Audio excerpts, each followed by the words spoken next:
This week, we're airing special reports on tech tyranny, looking at how big tech companies are gaining more and more power and endangering a lot of things that we think are important, like democracy and clear thinking. Here's another example. China's military is obsessed with artificial intelligence and is investing massive resources into developing an advantage over our military in artificial intelligence. Eric Schmidt chairs Alphabet, that's the parent company of Google. He's admitted that China will soon be the world's leader in AI, and they'll use it for military purposes. He's right, maybe. Now Google is dramatically expanding its artificial intelligence research operations in China, which is bolstering an effort that could eventually imperil the security of this country. Paul Scher is the author of Army of None, Autonomous Weapons and the Future of War, which looks like a horrifying book. Haven't read it yet, but I plan to. Paul joins us today. Thanks, Paul, for coming on. Thanks for having me. So give us the overview of this. Did I characterize it fairly, do you think? Look, it's not surprising that Google's looking to make research investments in China. China's got top-tier AI talent. Human capital is key here. And they've got access to a lot of data.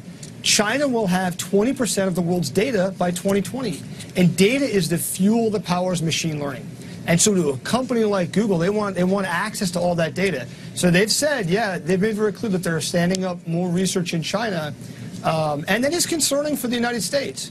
Well, so I guess what I'm confused by is, so Google describes itself as a multinational company, really a kind of corporation of the world. But it was incubated here. And everything about Google fundamentally is American. It wouldn't have been possible to start Google in China. And yet Google doesn't seem to feel any obligation whatsoever to the U.S. government or to the American people. So how does that work exactly? Look, this is capitalism. I mean, these companies are responsible. Actually. Well, these companies are responsible to their shareholders. They're not accountable to the American people, and so they're going to do what's in their business interest. And if there's a business interest to move overseas, to stand up a research center, to offshore jobs, they're going to do that. So American taxpayers subsidize the education of the people who founded Google and who work there, and we create the regulatory and legal framework possible for it to start. Again, no other company like this has started in Europe, for example, certainly not in Asia. So we make it possible, and then they turn around and undermine the national security of the country. I know that people describe that as market capitalism, but that seems immoral to me. Look, at the end of the day, we're in a technology race, and it's not just China, it's other countries as well. Vladimir Putin has said whoever controls AI will lead the world. France just released a new plan on artificial intelligence. We're going to have to compete. We're going to have to make the U.S. an attractive place for people to come and invest and do AI research and found companies and grow them. And we're going to have to win this race by being faster than others. Well, here's another thing that confuses me, and since you've covered it, maybe you've got the answer. So companies like Google are big on importing talent, and they argue, and I understand why, and they argue that we just don't have enough engineers, for example, so we need to bring them in on H-1B visas. Is there any thought by the billionaires who run these companies, hey, maybe we should take some of our billions and invest in American education?